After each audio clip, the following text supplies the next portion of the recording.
حدیث پاک سنیں گے آپ کی طبیعت بڑی ٹھنڈی ہوگی۔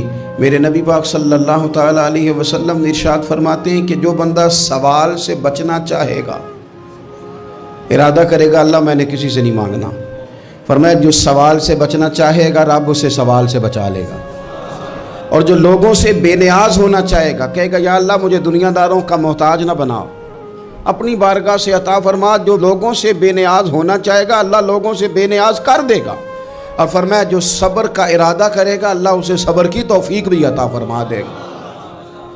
ارادہ تو کرے، پروگرام تو بنائے، توفیق تو اللہ دے گا۔ جو صبر کا ارادہ کرے گا اللہ صبر کی توفیق بھی عطا کر دے گا۔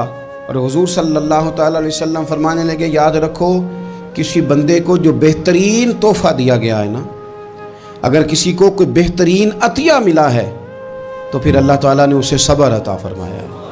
یہ بہترین تحفہ ہے، اس سے زندگی سنور جاتی، اس سے انسان باوقار اور مطمئن ہو جاتا۔